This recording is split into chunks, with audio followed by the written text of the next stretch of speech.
All right, step into the shop.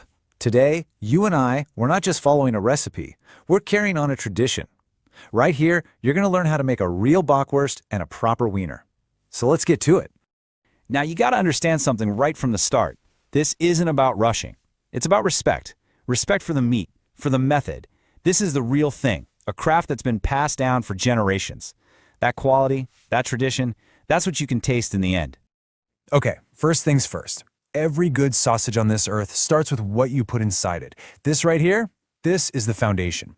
You get this part right, you're well on your way. You mess this up, well, let's just make sure we get it right. Now look at this blend. It's not just some random mix. There's a reason for every part. That 50% pork shoulder, that's your lean meat, the real body of the sausage. The 30% pork cheek, that gives you a fantastic texture and a deeper pork flavor. And that 20% back fat, don't you dare skip it. That's the secret to a sausage that's juicy and rich, not dry and forgettable. So, if the meat is the foundation, then these spices, well, this is the soul of the thing. Every single one has its job to do. You got curing salt for color and keeping it safe, white pepper for a nice clean bite. Then the nutmeg, ginger, caraway, they all build up the flavor. Oh, and a little tip for you, if you want to make a classic wiener, just leave the garlic out. Simple as that. For a Bockwurst, though, it's essential. All right, now we get to the real heart of it. This next part, this is where the magic happens. It's the most technical step, where we take all these separate things, meat, fat, ice, and turn them into one single beautiful bind. Get this right, and you've truly learned the craft.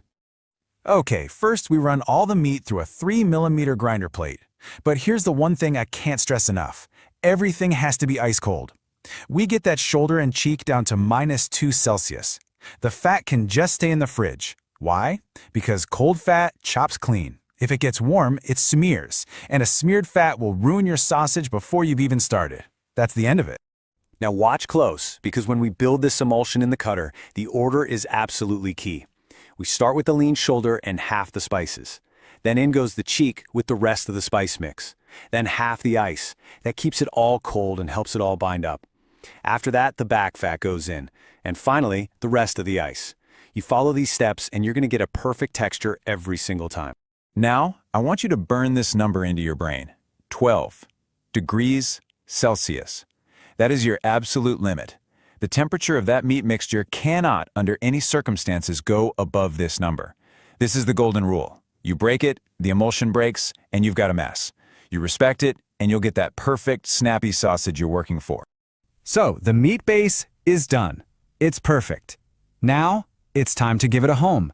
And this step right here is where we decide what we're actually making.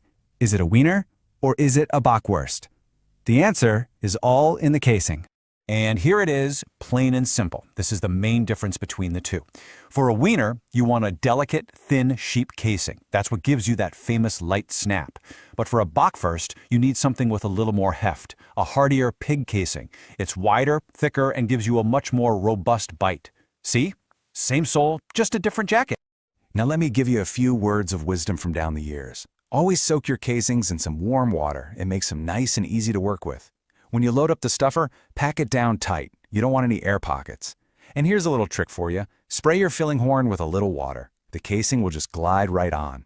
After that, you just fill them up and give them a twist. So, we've got them stuffed. They look like sausages, but they're not done. No, they're still raw. This last part of the journey, this is where we cook them, smoke them, and give them that beautiful color and that deep final flavor. This is the real transformation. You can't rush this part. Patience is a virtue here.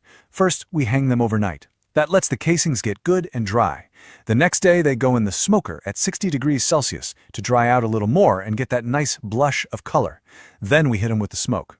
After that, they get a nice, gentle bath. We call it brewing at 78 degrees. Never boil them. And once they're cooked through, we cool them down completely.